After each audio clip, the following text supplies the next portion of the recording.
विनीत जी, एक बात कही जा रही है, बेशक कांग्रेस की हार हुई है इन विधानसभा चुनावों में, लेकिन इंडिया अलायंस को यह कॉन्फिडेंस है कि अगर मिलकर कांग्रेस इंडिया अलायंस के सहयोगियों के साथ मिलकर यह चुनाव लड़ती तो एनडीए को मात दी जा सकती थी। यह अब भी उनको विश्वास है। कांग्रेस के प्रतिनिधि और सर को सुन के हंसी आती और अनायास ही पूरी की दो लाइनें याद आती। कितने खेलते आए थे विराट, पी चुके शराब तो हो गए। भाई बढ़ चढ़ के गारंटी दे रहे थे, रेवड़ियां बांटी जा रही थी, लेकिन जनता ने हाँप लिया।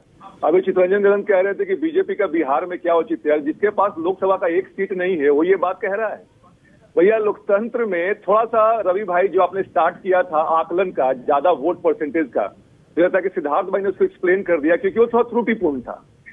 क्योंकि लोकतंत्र में अगर 545 सीट है तो वोटों का रूपांतरण सीट के माध्यम से होना चाहिए। आप एक क्षेत्र में मजबूत हैं, आपको ज्यादा सीट हो जाता है और बाकी के क्षेत्र में कमजोर हैं, ऐसे आपको सरकार नहीं बनेगी। तो ये जो त्रुटिपूर्ण है आकलन, थोड़ा सा इस पे ध्यान दिया जाएगा। दूसरी बात यहाँ आती है नीयत की। प्रधानमंत्री जी ने भी गारंटी दी, लेकिन जनता ने उनकी नीयत पे भरोसा किया। जनता को ये समझ में आया कि जो गारंटी मिलती है वो ग्रांटेड रहती है, वो होता है। अगर नहीं होता है तो कम से कम कोशिश जरूर होता है। यहाँ पे ऐसा नहीं कि एक बार गारंटी दीजिए इसके बाद से भूल जाए। आप छत्तीसगढ़ की बात कर ले, राजस्थान की बात कर ले, या और किसी राज्य की बात कर ले, जब कांग्रेस ने कहा था कि भाई किसानों का कर्ज माफ कर देंगे, इसके अलावा और जो रेवड़ियां बांटी गई थी, क्या वो पूरा हुआ? ये 4-5 स्टेट के चुनाव ने बता दिया। ये द्योतक है कि 2024 का जो लोकसभा का चुनाव होगा क्या होगा। आखिरी बात ये बोलूंगा रवि भाई कि अब तक तो लोग ये कह रहे थे कि मोदी जी का जादू कि वो लोकसभा के चुनाव में सिर चढ़कर बोलता है, अब तो भाई राज्य में आ गया है। अब क्या करेंगे आप? और बात यही है कि जनता की आस्था और विश्वास मोदी जी के प्रति है, जो इनके विपक्ष में नहीं है। और ये जो माफ कीजिएगा, लोग आजकल को इंडी गठबंधन को चिंदी गठबंधन कहने लगे हैं, लेकिन ये दिखता है कि भाई जब बात स्वार्थ की पूर्ति हेतु आती है तो सपा क्या बोलती है, कांग्रेस क्या एक दूसरे को बोलती है, चिरकुट चालू पार्टी और अखिलेश जी के बारे में क्या बोला गया है।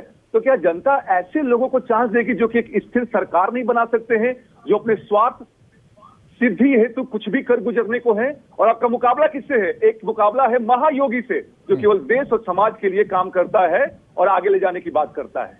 तो रवि भाई कुछ नहीं होने वाला है। 24 में 400 पार बम्पर जीत के साथ आएंगे और सरकार बनाएंगे। ठीक है विनीत जी, आपने कहा कि आंकड़ा त्रुटिपूर्ण है। हम ये नहीं कह रहे हैं कि आंकड़ा ऐसा ही होगा 2024 में। हम तो आंकड़ों की कैलकुलेशन कर रहे हैं, उसको लेकर सवाल उठा रहे हैं।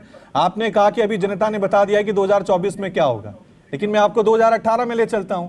2018 में तीनों राज्यों में कांग्रेस जीती थी और 2019 में नतीजे कुछ और आए थे। तो अगर एनडीए वाले इस बात को लेकर खुश हैं कि भाई हमने विधानसभा जीत लिया तो हम लोकसभा भी जीत लेंगे, तो 2018 को याद कर लीजिए ना, वो सेमीफाइनल तो तब कांग्रेस ने जीता था। रवि भाई 10 सेकंड में आपको जवाब दे दूं। अगर बीजेपी का रिपीट रेट देखिएगा एनडीए का तो 57% है, कांग्रेस का देखिए तो 18% है। अब ये डेटा बता देता है आपको, सेल्फ एक्सप्लेनेटरी है कि जनता किस पर ज्यादा भरोसा करती है। एक इंग्लिश में एक शब्द होता है फ्लूक, बाई चांस, कि जनता ने कहा कि चलो भाई एक बार मौका आपको देकर देखते हैं, लेकिन मौका देने के बाद क्या इन्होंने दिया है ये हमारे सामने है। अब दोबारा मौका नहीं मिलने वाला है, विपक्ष में बैठे और शांति से रहें। चलिए ठीक है, फराज किदवई साहब।